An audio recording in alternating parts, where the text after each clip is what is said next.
case of serial killer Henry Louis Wallace, aka the Taco Bell Strangler. Taco Bell Strangler's first victim was Deshonda Bethia, an 18-year-old high school student. In March of 1990, 24-year-old Henry developed a crush on Deshonda. He would give her rides, but she made it clear she didn't feel the way he did. This angered Henry. The last ride he ever gave to Deshonda, he demanded sex. She rejected him, so he raped her and threatened her with his gun. Out of fear of being caught, he strangled her unconscious twice, slit her wrists and throat, and threw her into a pond. Her body was discovered 2 weeks later by some fishermen, and an autopsy revealed that Deshonda was still alive and she was thrown into the pond. In May of 1992, Henry picked up 31-year-old Sharon Nance. Sharon was a sex worker, and when she demanded her payment from Henry, he beat her to death. She was found days later by some railroad tracks. In June of 1992, Henry killed one of his girlfriend's friends, 20-year-old Caroline Love. He raped and strangled her in her own apartment, then filed a missing persons report with Caroline's own sister. Her body was found in some woods in Charlotte, North Carolina 2 years later. In 1993, Henry became a supervisor at a Taco Bell in North Carolina. Hi, I'm Cam, and this is the Taco Bell Strangler Part 2. Shauna Hawk was a college student studying to become a paralegal. She also worked at a Taco Bell in Charlotte at the time. On February 19, 1993, Shauna's boyfriend found her deceased in her own bathtub, submerged underwater. Henry Wallace, her Taco Bell supervisor, had raped, sodomized, and strangled her to death. He attended her funeral days later. 4 months after the murder of Shauna Hawk, Audrey Spain, the manager at the same Taco Bell, didn't show up for her shift. Another manager called police to do a welfare check. All they did was knock. And of course, Audrey didn't answer the door. 2 days later, a maintenance man had to enter the room. When he did, he found Audrey deceased on her bed. She had been raped and strangled by Henry Wallace. On August 10, 1993, the charred body of 21-year-old Valencia Jumper was found in her apartment. Valencia was a senior political science major and also held 2 jobs. Henry had raped, strangled, and set her body on fire to cover his tracks. Valencia was a friend of Henry Wallace's sister, and they both attended her funeral days later.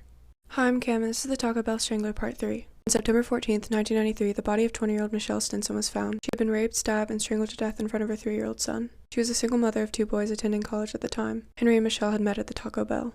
March 9, 1994, Betty Buchan, a supervisor at a Bojangles restaurant in Charlotte, didn't report to her shift. It was the same Bojangles restaurant that Caroline Love worked at before she was murdered by Henry Wallace. He discovered her body on March 10th. She was face down on her mattress. She had been strangled to death by one of her own towels. He then stole her car, TV, and VCR. Henry left Betty's apartment and went down the hall to Brandy Henderson's. Henry knew Brandy and her boyfriend. He said he needed to drop something off for her boyfriend, so she invited him in. Brandy's boyfriend Lamar was at work, but their 10-month-old son was home. Henry immediately demanded money and raped her. Brandy began praying on her knees according to Henry's confession. He then told her, quote, "I'm not going to hurt you, give me a hug." When Brandy hugged him, Henry strangled her to death with a towel. That's when Brandy's 10-month-old son began to cry. Lamar came home and found his son with a pair of shorts tied around his neck. Their son had survived. Hi, I'm Cam, and this is the Taco Bell Strangler Part 4. On February 20th, 1994, 25-year-old Vanessa Mack was found dead in her apartment. Her mother, Barbara, discovered her body. She was coming to pick up her grandson so Vanessa could go to work at the Carolinas Medical Center. The door was ajar and she found Vanessa's 4-month-old daughter asleep on the couch. Barbara then peered into the bedroom and saw Vanessa deceased on her bed. She had been strangled to death by a pillowcase. Vanessa was the sister of one of Henry Wallace's co-workers at Taco Bell. On March 12, 1994, Charlotte authorities named Henry Wallace as their prime suspect and were actively searching for him. However, Henry was already in the process of killing his last victim, 35-year-old Deborah Ann Slaughter, a co-worker of his sister's. Henry entered Deborah's apartment on the premise of buying drugs together. When Deborah said she would be spending her money on rent instead, Henry wrapped a towel around her neck. That's when Deborah accused Henry of killing Betty Buchan and Brandy Henderson. Henry demanded that she give him head, but Deborah replied, "I don't do that, you might as well go ahead and kill me." Henry proceeded to rape her and strangle her with the towel. He then grabbed one of Deborah's knives and stabbed her 38 times in the stomach and chest. Serial killer Henry Wallace was finally arrested on March 13, 1994. January 29, 1997, he was sentenced to 9 death sentences. Shauna Hawk was a college student studying to become a paralegal. Every woman murdered at the hands of Henry Wallace had a connection to him and knew him prior to their deaths.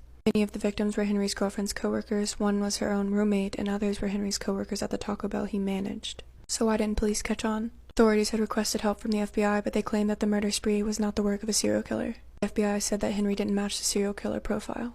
The serial killer profile being a white man that kills strangers, whereas Henry was a black man killing co-workers and friends. Lee Sumter started Mothers of Murdered Offspring in May of 1994 after her daughter, Shauna Hawk, was killed by Henry Wallace. Dee said that it took far too long for officers to catch Henry because the victims, quote, weren't prominent people with social economic status, they weren't special, and they were black. The father of Deborah Slaughter and other victims said, quote, "To me, the girls just weren't important to the police. They didn't live in a high-rent district, they weren't famous or known, they worked in fast food joints, and they didn't have blonde hair and blue eyes."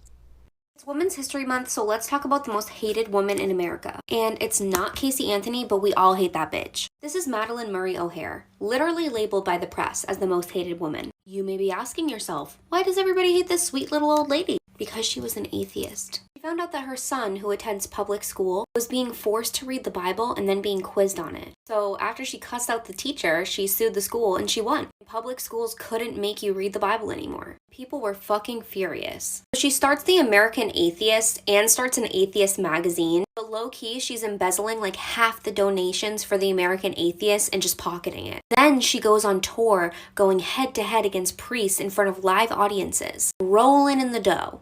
She got shot at, she got death threats every day, but that didn't stop her. She hires David Waters to help her embezzle money from the American Atheist Foundation. They end up getting into a fight, she fires him, and years later he comes back to kidnap her, but no one cared. Like if you want part 2, it's juicy.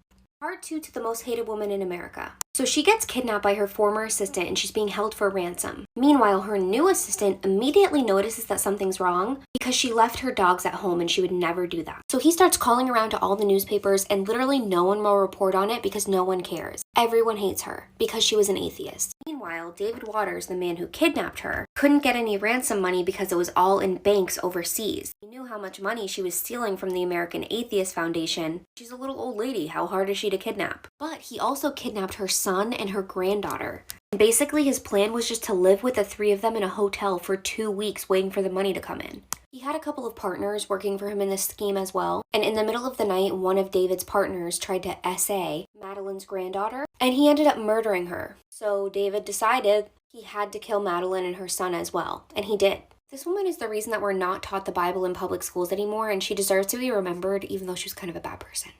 This mall Santa was anything but the sweet old man that he looks like. After coming out of the closet and divorcing his wife, Bruce MacArthur quickly immersed himself in Toronto's gay village. He also started a landscaping business, charming the hell out of old ladies with his planter boxes. In the gay village, MacArthur quickly earned the reputation of liking it aggressively rough in the bedroom, and men started going missing pretty quick. Most of the men were South Asian immigrants, and there was kind of this thought at the time like, oh, maybe they just went home or something. But as the disappearances continued and the pressure was on, police finally started to look into it. They eventually found some small links connecting MacArthur to one of his victims, so they started surveilling him. During one of these stakeouts, they saw MacArthur lead a man into his apartment, and when they moved in, there the guy was, tied up, ready to be killed. They instantly arrested MacArthur. All 8 of his victims' remains were found in planter boxes on one of his customers' properties that he had done work for over the years. The man really combined work and play in the most up way. They're still combing through old cold murders dating back to the 70s because no serial killer starts killing in their 60s.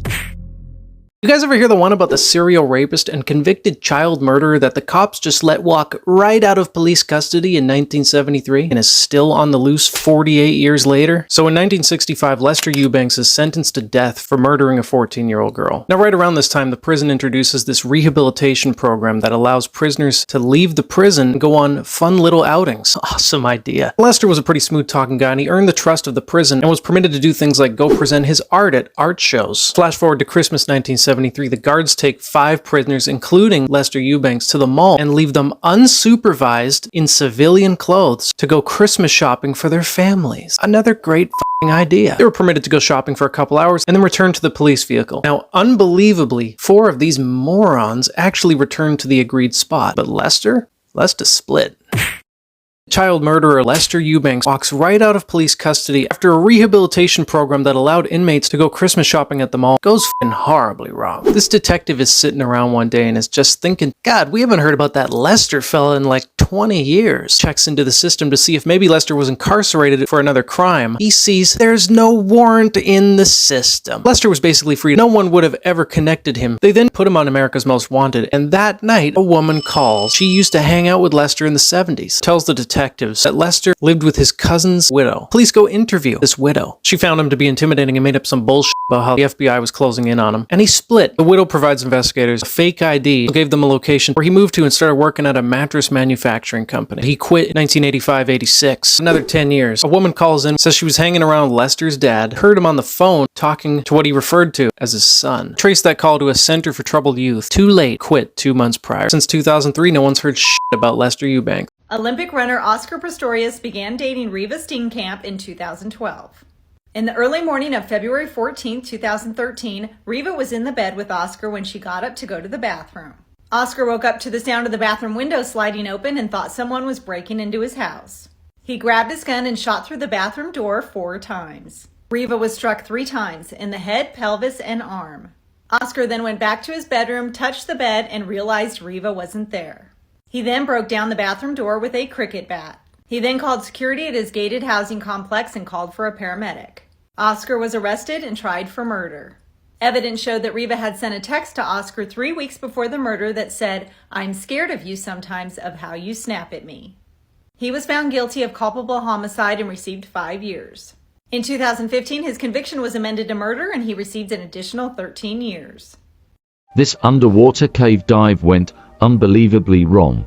Cave diving is a fun but dangerous hobby. When diver Ben McDaniel descended into the water of Vortex Spring, a large underwater cave in Florida, he knew it wasn't going to be an easy plunge. You see, the cave system was full of narrow tunnels, with the surface even being sealed up to only the most experienced divers. The tightest parts of the cave only measured 10 inches from the floor to the ceiling. To make matters worse, there was only one way in and out of the cave system. When Ben never made it back, recovery divers were sent into the cave immediately. But all they found during their search was Ben's decompression tanks. There were no scratch marks on the limestone, no feeding fish, or disturbed silt. When Ben disappeared, many professional cave divers traveled in to help the search efforts, but he was sadly never found. It was almost like he vanished without a trace. For more 7 Sins crime, remember to hit the plus. Tokyo wanted to honor the oldest man in the city. What they found in his apartment will give you In chills. 2010, Tokyo officials wanted to congratulate Sojin Kato for becoming the oldest man in their city. They went to his apartment on his 111th birthday to pay their respects. What they found in the apartment instead was his mummified remains.